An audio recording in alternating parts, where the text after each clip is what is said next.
vamos então aos fatos históricos, que é o que a gente tem que se fiar, né? Então haveria colônia de exploração e de povoamento. O Brasil seria de exploração e as 13 colônias de povoamento. Então vamos ver algumas características como começou a colônia supostamente de povoamento das 13 colônias. Ao contrário do que é ensinado, ou pelo menos é omitido, lá começou com uma companhia comercial, Companhia da Virgínia. Então se fundou uma Companhia da Virgínia com objetivos comerciais e assim nasceu a colonização da primeira colônia americana, que foi a Virgínia. Aí já está azedando de vez, né? Porque se a colônia de povoamento começou com uma companhia comercial, aí complicou, né? Então foram fatos como esse que me levaram a concluir que se tratava de uma farsa, que não existe colônia de exploração e de povoamento. Aqui voltando, pegando o caso no Brasil, para não me alongar muito, né? No Brasil, então, teve dois grandes figuras que eu me baseio para isso. Um é um historiador completamente desconhecido hoje em dia, mas que teve bastante sucesso nos anos 50, chamado Tito Livio Ferreira. Ele foi um dos historiadores que mais consultou documentos na história do Brasil. Consultou acho que mais de 1000 documentos. E ele viu que nas documentações de Portugal em referência ao Brasil não havia menção à colônia, muito raro. E aí ele lançou um livro que ficou famoso, né? Na verdade um opúsculo, né? Chamado O Brasil Não Foi Colônia, na qual então ele defendeu essa tese. E mais outro, José Pedro Galvão de Souza, que agora o CDB lançou as obras dele. Eu não tive a oportunidade de conhecer essa grande figura, mas cheguei a conhecer a viúva dele. E até frequentei a casa dela um tempo. Então, eu tenho muita estima aí pelo trabalho do José Pedro Galvão de Souza, grande jurista. E ele fez um estudo jurídico do Brasil colônia e viu que inexistia algo que diferenciasse juridicamente o estatuto de quem morava no Brasil e quem morava em Portugal. Então, segundo ele, então, não havia, o Brasil não foi colônia nesse sentido que está se falando. Então, se não existe isso, por que eu escrevi, então, colônia de povoamento? Por duas razões. Primeiro que é um termo consagrado, colônia e metrópole. E segundo que o termo colônia tem dois sentidos. Tem o sentido usado por Leroy Beaulieu, que foi adotado por toda a nossa historiografia, colônia de exploração de povoamento, e tem um sentido mais geral, um sentido mais romano, mais latino, que é mero estabelecer povoamento, civilizações afastadas do núcleo central e que é administrado à distância. Então eu uso colonização nesse sentido, e não no sentido do Leroy Beaulieu, conforme os argumentos que eu acabei de dar, que é só o começo dos argumentos. Ali no meu livro eu falo mais coisas, né? Então, nós estamos diante de uma grande farsa histórica que foi disseminada no Brasil por autores marxistas, especialmente o Caio Prado, né? Então, uma vez eu fiz consulta em teste de vestibular, o Caio Prado é onipresente, está sempre citado. Então, é uma vergonha. O Caio Prado está para a historiografia brasileira, assim como o Paulo Freire está para a educação. Você vê o nível. E autores como o Gilberto Freire, Câmara Cascudo, são sumamente ignorados. Tito Livio Ferreira, ignorado. Então, a história funciona assim, funciona de mitos, fábulas. Aí quando nós vamos pesquisar os fatos, nós vemos que tratamos de uma farsa, né? Eu comecei a estudar por Portugal, né? Eu tenho vários vídeos publicados na internet sobre Portugal, né? Essa é uma história que eu gosto muito de contar. E aí fala que Portugal era uma nação atrasada, que o Brasil teve azar de ser colonizado por Portugal. E quando você vê a história de Portugal, eles simplesmente foram o povo que melhor navegou na história. Só isso. Então, como é que é um povo atrasado se foi o povo que rompeu um falso consenso que era impossível navegar a oeste a sul no Atlântico, oeste a sul de Portugal, obviamente. Então, até o advento de Henrique o Navegador, se achava que era impossível navegar a oeste no Atlântico. Os europeus conseguiam navegar ao norte em direção à Inglaterra, por exemplo, mas não conseguiam navegar em direção ao oeste, que daria na América, e nem ao sul, abaixo do Cabo do Bojador. O Cabo do Bojador era non plus ultra, né? Quer dizer, era um ponto onde supostamente ninguém conseguiria passar. E aí essa nação de grandes navegadores que conseguiu romper esses dois mitos, que teve a liderança nas navegações durante 100 anos, é que é acusado de ser retrógrado. Obrigado. Então é mais um mito aí, lamentável. E os objetivos de Portugal na navegação, que os livros só colocam como de exploração, eu não estou negando que havia interesses comerciais, claro. Sempre tem interesse. E depois eu pergunto, o que há mal de ter interesse comercial? Né? Também é outra questão a ser debatida. Mas não foi somente comercial, não foi somente em busca das especiarias. Teve o objetivo civilizatório. E que prova que dá um dado óbvio, né? Portugal enviou para cá os jesuítas. Se aqui fosse somente exploratório, para que é perder tempo em enviar jesuíta para cá? Então, os argumentos de colônia de exploração e de povoamento vão se esvaindo conforme os fatos vão se apresentando, né?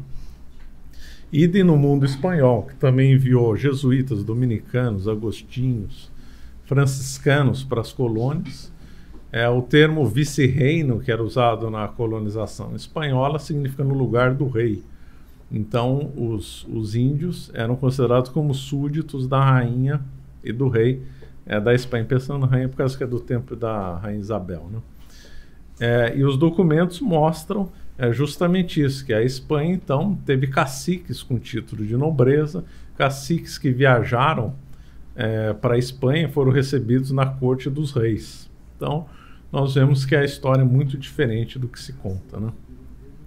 E outro dado interessante, né, que eu ainda não encontrei nenhuma exceção. Normalmente os lugares que foram muito ricos no passado, tiveram um passado glorioso, deixam como testemunho monumentos arquitetônicos. Então, por exemplo, o Império Romano foi o império mais poderoso do mundo. Então, se ele foi um colosso, ele deve ter deixado isso como registro por meio de sua arquitetura. E, de fato, deixou. Basta visitar Roma. Se a gente pensar Veneza. Veneza chegou a ser o lugar mais rico do mundo. O ducado veneziano chegou a ser o dólar do começo da Idade Moderna. Então, estudando a história de Veneza sem pensar na cidade, a gente fala, se lá foi tão rico, deve ter deixado algum patrimônio arquitetônico rico. E deixou. Veneza é uma das cidades mais bonitas do mundo, se não for a mais bonita. Do ponto de vista arquitetônico, não do ponto de vista de beleza natural, que é o Rio de Janeiro, eu sei.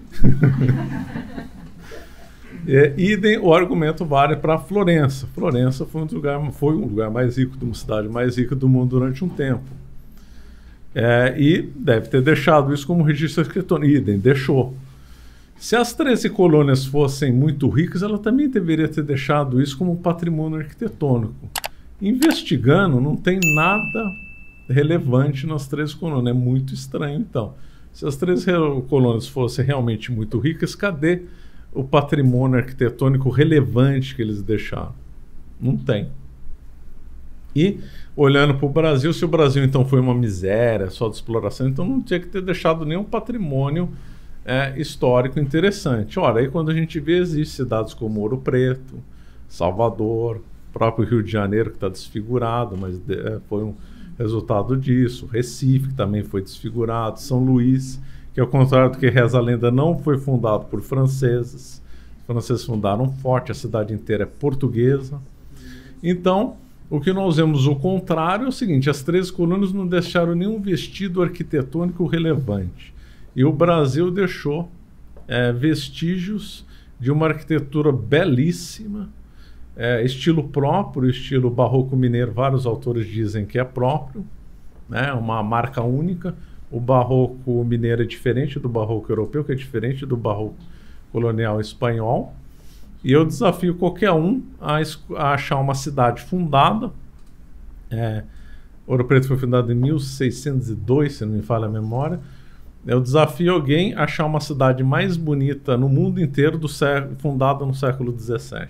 Mais bonita que Ouro Preto. Não vão achar. Não vão achar. As mais bonitas que tem na Europa são de antes, claro. Eu duvido que ache uma cidade mais bonita no mundo que Ouro Preto fundada no século XVII, hein? Não estou falando de cidades muito antigas. Até hoje eu não vi. Eu faço desafio para alunos, para todo mundo, ninguém me apresentou nada, ainda estou esperando. Então, o Brasil deixou um patrimônio rico arquitetônico, que foi boa parte destruído, infelizmente, assim como o México. A maior cidade das Américas não era nenhuma cidade das 13 colônias, era a cidade do México, 100 mil habitantes. E depois, se os espanhóis quisessem realmente explorar, por que eles iam fazer universidade? Por que nas universidades que eles fundaram podia ser defender título de mestrado e doutorado em Quechua, em Aymara, línguas indígenas? Por quê? Se eles só fossem para explorar. E depois só marca duas coisas, que eles não foram para explorar, porque quem vai só explorar não vai fundar a universidade. Segundo, que havia ascensão social dos indígenas, senão não teria título em Aymara e Quechua. Outro dado interessante é que se as 13 colônias fossem de povoamento, com objetivos meramente civilizacionais, além de coisa econômica, uma das primeiras coisas que se pensa quando se funda uma cidade, o início de civilização fora da sua base de origem? Fundar um hospital, não é? O primeiro hospital das 13 colônias, acreditem ou não, apareceu mais de 100 anos depois dos primeiros colonos. E aqui no Brasil, a colonização para valer no Brasil começou em 1635, com a fundação de São Vicente. E a primeira Santa Casa de Misericórdia foi fundada, há uma dúvida histórica se a primeira foi a de Santos, vizinha São Vicente, ou de Olinda. Então, logo após o início da colonização brasileira de fato, que foi na década de 1530, já se fundou hospitais, as famosas Santa Casa de Misericórdia. E o primeiro hospital das Américas foi fundado na cidade do México por Cortés. Então aí fica estranho, né? Começar a tentar defender que aqui foi colônia de exploração com todos esses dados que eu dei, e defender que as 13 colônias foi colônia de povoamento com esses dados que eu apresentei, que são fatos, né? Então, aí nós vemos que eu continuo, eu não fico só nos argumentos contra as colônias de exploração e povoamento, eu examino a colonização portuguesa como um todo, a espanhola como um todo, francesa, inglesa, holandesa e o dos grupos menores, Itália, Alemanha e belga, né? Então, aqui contra-argumento, acho que já ficou claro, acho que esses fatos aí são demolidores, né? Agora poderiam apresentar ainda contra-argumento que, então por que nós somos pobres? Então a desculpa que se dá é o seguinte: nós somos colônia de exploração, por isso somos pobres. As 13 colônias eram de povoamento, logo são ricos. Só que isso é uma farsa, isso na realidade é uma conclusão, não é uma premissa. É uma conclusão à procura de premissa, não se provou esse ano. As causas de riqueza e de pobreza vão muito além de questões de colonização, isso é óbvio. As causas de enriquecer e empobrecer podem ser as mais variadas possíveis. A China era uma miséria há 60 anos, hoje é rica, segunda potência do mundo. Coreia do Sul, per capitamente, é uma das nações mais ricas, 60 anos era uma miséria. A Argentina, 100 anos atrás, era uma das nações mais ricas do mundo. Alguns estudos que colocam ela, acreditem ou não, terceira ou quarta maior renda per capita do mundo há 100 anos atrás. E hoje está uma decadência brutal. Venezuela foi rica nos anos 50. Hoje é uma miséria pior que o Haiti. Então, a riqueza muda muito de mão rapidamente com fatores que não tem nada a ver com colonização. E depois, a decadência do Brasil é mais recente do que parece. O Brasil, no segundo reinado, foi muito rico. Claro, o Brasil chegou a ter uma das maiores marinhas do mundo, foi um dos pioneiros em telégrafo, telefone, instalou logo depois ferrovia, etc. Então, o elenco de coisas, selo, o elenco de feitos aí no segundo reinado voltados para ambiente de civilizacional mesmo é bem grande. Na época o Brasil era respeitado, hoje não é mais, hoje é um republiqueta de segunda classe, e na época se alinhava com os países mais ricos do mundo. Já vista a questão Christie, que o Brasil, o Império, bateu de frente contra a Inglaterra, a maior potência do mundo. Hoje o Brasil não conseguiria bater de frente com os Estados Unidos. E na época o Brasil bateu de frente com a Inglaterra na questão Christie. Então, só para dar alguns exemplos. Então, depois a decadência. Só ver aqui o Rio de Janeiro, fotos do Rio de Janeiro antigo, dos anos 30, anos 20. Parece que a gente está vendo outra cidade, outro mundo. Era tudo mais organizado, limpo. São Paulo, idem. Recife, idem. Salvador, idem. A decadência no Brasil é mais recente. Coisa de 70, 60 anos para cá que a coisa se agravou. Então é uma mentira dizer que o Brasil tem uma herança exploratória. Isso é uma mentira escandalosa que atenta contra os fatos. E a riqueza nos Estados Unidos, para você ter uma ideia, é mais recente. Os Estados Unidos ficou independente em 1776. Na década de 1770, acreditem ou não, a Jamaica dava mais dinheiro para a Inglaterra do que as 13 colônias. Então, a riqueza dos Estados Unidos é mais recente. É fruto da entrega da Louisiana, que é tudo meio americano muito rico. É fruto do roubo que os Estados Unidos fez contra o México na Guerra Americano-Mexicana. Então, eles fizeram a riqueza depois, aliás, depois da independência. Até a independência, eles eram mais pobres per capita que a Jamaica. A Jamaica que dava mais dinheiro para a Inglaterra. Aí eles poderiam fazer um argumento. Então, como que os Estados Unidos ficou independente, lutando contra a Inglaterra, que era muito mais forte que as 3 colônias, obviamente? Pois é, o que se omite é que lá foi uma grande vitória da França e da Espanha. A França e a Espanha auxiliaram no processo de independência dos Estados Unidos, de forma que 90% de todo o armamento utilizado na guerra do lado das 13 colônias foi fornecido pela Aliança Franco-Espanhola. Além do que montaram tendas de hospitais, tudo quanto é só de mantimentos, insumos para a guerra. Então, era uma colônia, as 13 colônias na realidade eram pobres. É outro mito também que lá era totalmente urbano e que era minoria, era rural. Tudo mentira. A população de Salvador era igual a da Filadélfia, e ambas metade da população da cidade do México. Então, infelizmente, a história vive de lendas, né? Em 2 grandes grupos: omissão dos fatos históricos e ocultação deles, né? Deturpação e ocultação. Outro dado irritante aqui, principalmente para pernambucanos católicos, é afirmar que os holandeses foram bons no Nordeste, que era melhor o Brasil ter sido colonizado por holandeses, que o Nordeste holandês era próspero e tal. Também outra mentira escandalosa. Os holandeses foram uns exploradores horrorosos que só pensavam em fazer comércio. Eles no Nordeste eles ocuparam porque o Nordeste era rico, né? Por isso que eles tinham interesse. Olinda era tido como uma cidade muito rica, segundo os relatos de Frei Manuel Calado. Lá foi invadido pela uma Companhia das Índias Ocidentais, WIC. Então, os holandeses fizeram seu projeto colonizador com 2 companhias comerciais, a WIC e a VOC.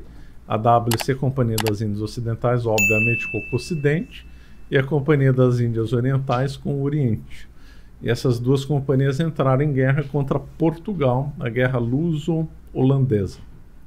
Infelizmente, os holandeses levaram a melhor em vários locais e surrupiaram dos portugueses locais como hoje o Sri Lanka e ilhas da Indonésia. E qual o relato dessas pessoas que estavam lá? Segundo um autor chamado Charles Box, que não é simpático ao Império Português, diz que aqueles povos preferiam o domínio português ao domínio holandês. Segundo o relato desses povos lá.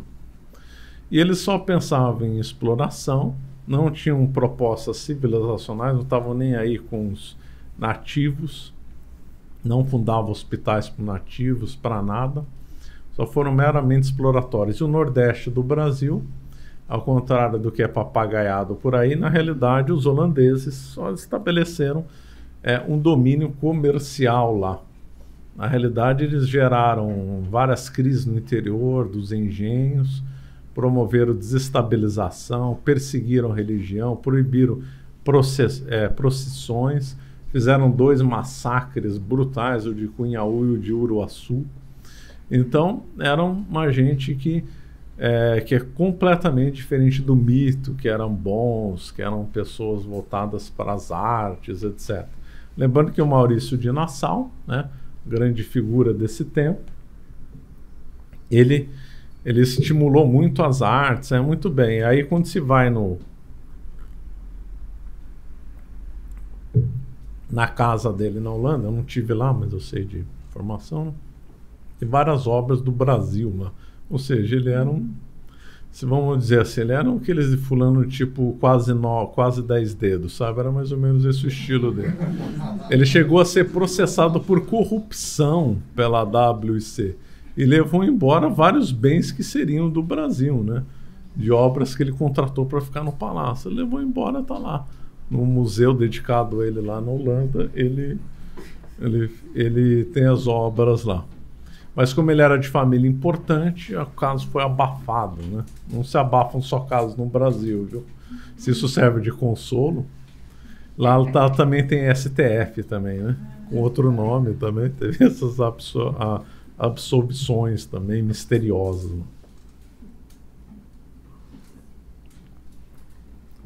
Um outro dado, para não dizer ridículo, é que a Inglaterra fomentou o livre comércio nas colônias. Mentira.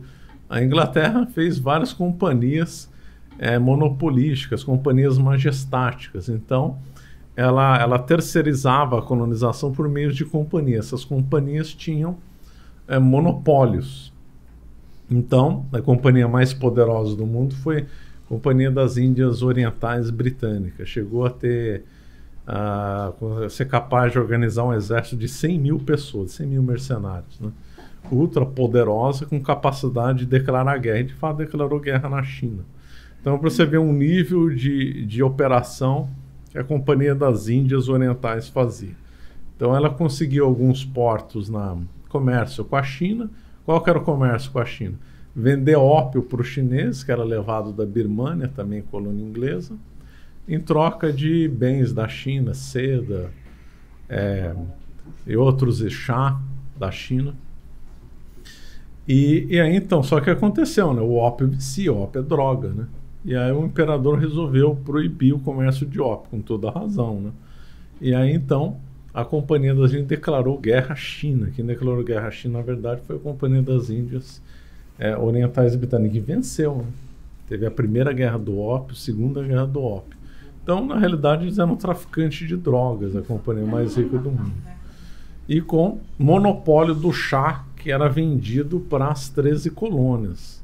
Aí a gente aprende lá a festa do chá, né? Colonos ficam revoltados com o preço do chá, contra os preços praticados pela Companhia das Índias, se revoltam e tem a festa do chá. Essa não é verdadeira história. É verdadeira história. A Companhia das Índias tinha baixado o preço do chá lá, porque ela estava enfrentando concorrência de contrabandistas, né?